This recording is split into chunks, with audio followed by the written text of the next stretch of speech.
into First Take. Appreciate you starting your week with us alongside Skip Bayless. I'm Molly Karam. Stephen A. joins us from New York City. Gentlemen, I hope you both had a wonderful weekend. Good morning. Good morning. Good morning. How y'all doing? Good. Let's get to it. We have a lot to get into. Coming up, Grammy Award-winning rapper and friend of the program, Lil Wayne, will join the desk. Looking forward to him debating the guys, getting into some hot topics. But first, we kick things off in Green Bay, where Packers wide receiver Jordy Nelson left Sunday's game against the Steelers with what the team fears is a torn ACL.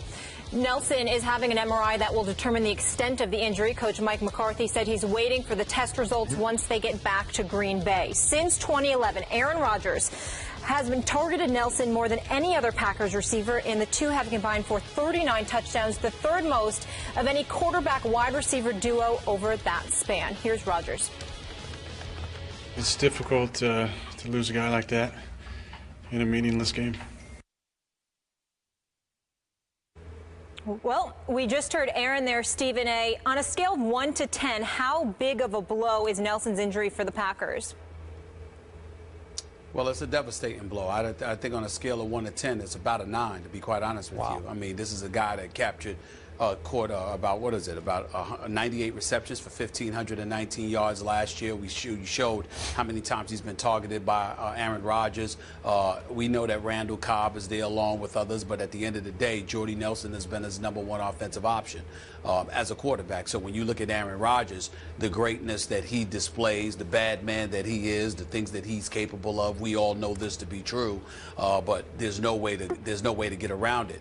If you're a quarterback and you are devastated by losing your #1 weapon, that could be an incredibly debilitating thing for the Green Bay Packers. He's #1 for a reason. He's Aaron Rodgers' #1 target for a reason.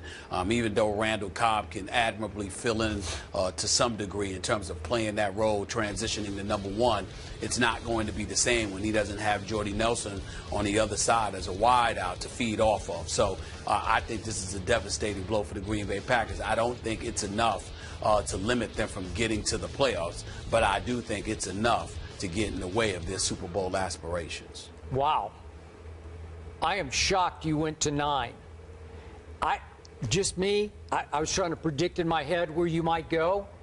I thought you might go 1 because of that bad man that is Aaron Rodgers. I thought maybe you'd just say, hey, it's Aaron Rodgers. He'll make anybody a star. He can make do with Davante Adams, whoever else it is at #1. But I never say that about anybody in football, because the bottom line is that you can only throw it. An individual has to get open. If they can't get open, it doesn't matter. Well, I'm not going to back off what I wrote down on my paper here. I'm going to go to an 8 because I do have two counts of respect for Aaron Rodgers. I do think he'll be pretty great, but maybe not that great without this guy. And my bottom line to this discussion is the Green Bay Packers with Jordy Nelson should have been the favorites to win the NFC, even though I still love my Dallas Cowboys chances. But I would give you they should be the on-paper favorites with Jordy. Without him, they're still going to make the playoffs. But they cannot win the NFC without Jordy Nelson. That's just me. That's my bottom line to this discussion, because Jordy Nelson had a wavelength connection with this quarterback, a trust factor, a rapport that I'm not sure I see anywhere else in the league. I sometimes see it with Romo and Jason Witten, but obviously Jason Witten isn't the game breaker that Jordy Nelson is, because Stephen A., last year, Jordy Nelson was tied for the lead in the NFL with catches over 40-plus yards. He had 7. Those are game-breaking catches, and I can remember a bunch of them that cost me in games I was rooting against Jordy Nelson. You pointed out the 98 catches. That was a career high last year, and he was targeted the 4th most times in the NFL by his quarterback, Aaron Rodgers. So clearly, the trust factor, it's just going to be gone, because, to me, I like Davante Adams. I like his talent. I could even argue he has #1 receiver talent. I'm not sure about the intangibles. I'm not sure about him catching the pass at the moment. He seems to drop too many balls to me. And yet, last year in the shadows, as the #3, the third wheel receiver, I thought Davante Adams was really good because he could thrive in the shadows. Well, if he's now the #1 receiver, the #1 wideout, because to me, Randall Cobb is a 5'10" slot receiver. That's where he's going to do his most damage. So can Davante Adams carry this team as the #1 receiver? How will he respond to double teams, to pressure, to expectations that he's never felt before as a second-round draft pick just a year ago? Obviously, he was a rookie last year. I don't know, but I don't love it. And I look down the line, that Ty Montgomery they just rave about, and there's one other X factor here, Stephen A., that I'll throw at you. I don't know if you remember Jared Abbrederis when he was at Wisconsin, but I loved him. Yeah, I just loved him. He's a guy who knows how to play. Aaron Rodgers has raved about him. Mike McCarthy has raved about him. Unfortunately, he tore up his knee early last camp, so he missed all last year. Then he got a concussion, and he's had a history of concussion issues back to his days at Wisconsin. The first camp practice this year, and he's still fighting with that. So I don't know, but because he ran a 4.5 40 at the combine and is a bigger receiver, I think he could not be Jordy Nelson, but help fill that void if he could ever get healthy. But still, is it enough filling of the void to get them over the top in the NFC? I don't think so. I think this is a huge damaging blow to their ultimate goal of getting back to a Super Bowl. Yeah, we agree. No question. I can't argue with anything that you said. Okay, and let me throw this at you. This is a pet peeve of mine, and I used to be the other way around, but I used to wonder how college football can get away with having 0 preseason games. They just throw their players out there cold into game #1, and as we know, some teams, speaking of Wisconsin, is going to play Alabama in the opening game. They have no preseason work at all against anyone other than themselves. I've advocated before maybe college deserves to have one scrimmage against somebody nearby them, maybe even a rival. Just go scrimmage for a day. But in this case, 4 preseason games. Once upon a time it was 6. But I'm just getting sick and tired as a huge NFL fan of seeing this kind of thing happen in the second preseason game. It just makes me sick because it's freakish. I totally know, agree. But it's just too much. It's too many. I totally agree. Yeah. But here's the other thing that I would throw out.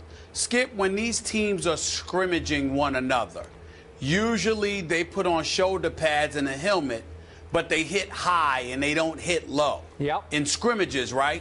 How come that can't be? And the quarterback's off limits, obviously. Yeah. That's right. Ahead. Yeah. How come that can't be the case in preseason? I can tell you why. What's wrong with that? Because you can't sell that to the public. And if you're making your constituency, your season ticket holders, buy 2 home preseason games, think of the added revenue you're getting. And I'm saying, look at the revenue you're losing when you lose a Jordy Nelson or Marquise Pouncey is not as big a deal for Pittsburgh. It's a big deal internally because he's a center, but he's not a big star, obviously, not a ticket seller. Well, I'm not sure that the phrase losing revenue is applicable, because what we've been convinced of is that the NFL is king, and so much so, everyone's a distant second, that it's one of those situations when you look at the NFL, no matter what, it's going to sell. So I don't think the absence of Jordy Nelson or the absence of Pouncey or the absence of somebody else is going to make you lose money, because they have shown that when it comes to the NFL, I mean, preseason games are outrating, some playoff games in other sports, for crying out loud. Sure. So when you look at it from that perspective, I'm not sure if it's applicable that, the notion that they're going to lose revenue.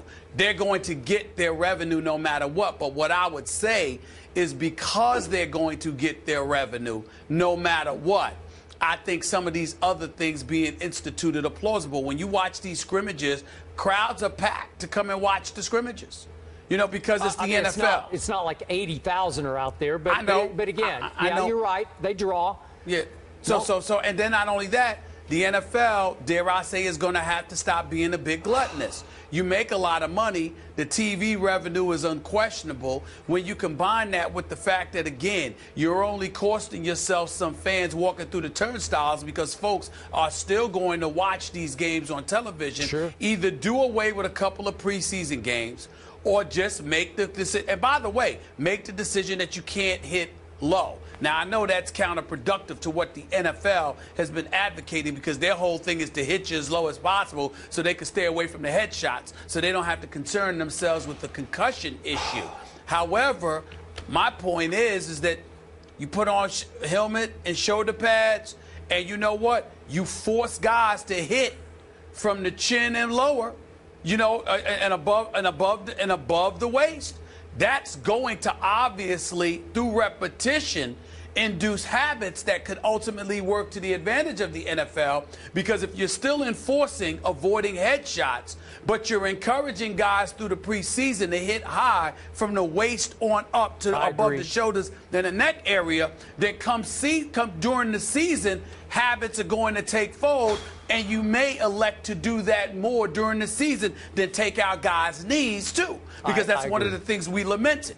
So I think that you know, it's a dual effect that could end up working to the advantage of the NFL and the viewing public, because the chances of seeing the people that you really want to see play will elevate. Could the NFL put the same product on the field in week 1 with one preseason game? Just one dress rehearsal? That's what we always call the third preseason game. They can't. But the flip side to it, Skip, is that the sacrifices early will elevate the level of urgency as the season progresses, because you may have cost yourself a game or two, you know, before you catch your rhythm during the regular season. So because of that, it elevates the importance of the season as the season wanes, which is obviously what happens anyway. So to me, it just raises the importance even more so, which makes it even more compelling. Well, the bottom line to this discussion... not only that... Yeah, go ahead. And not only that, Skip, keep in mind that you might catch one of the more experienced and accomplished teams sleeping because they didn't have the preseason to fall back on. So the lesser teams might have an opportunity to steal a victory here or there earlier on, which could potentially assist them later, which means more team will be in the mix for a playoff spot, and that would make things interesting in November and December. Well, the one play yesterday that could have caused real doom and gloom, not just in Green Bay, but around the NFL, Aaron Rodgers stayed in after Jordy went out. And there was a play in the end zone, I don't know if you saw it, Stephen A., that wound up being a safety in which I saw it. Aaron Rodgers held the ball way too long. I don't know what he was trying to pull off. And he got sandwiched between James Harrison and 4 or 5 other on-rushers. And I thought he was going to be hurt. It just looked horrible to me. So that's the kind of play I don't want to see in preseason game number 2. It's just not worth it to the overall product that is the National Football League. Got it. I'd assume Devontae Adams would be elevated to one of those top 2 receiving spots there with Randall Cobb, but this just in, ESPN is reporting that Green Bay is reaching out to Reggie Wayne. So we'll keep you posted on what happens there. I don't think he'd be the number 1, but... Someone else there with Ty Montgomery and some of those other guys. He just took a physical in New England, so maybe he's going to go to the highest bidder now. We'll see. We do know they like those 3 receiver sets as well. So, at the 2014 NFC Rookie Symposium, guest speaker Chris Carter of ESPN talked to players about having a fall guy in your crew. The video was brought to light after a recent ESPN The Magazine interview with former 49er Chris Borland. An ESPN spokesperson said, "We completely disagree with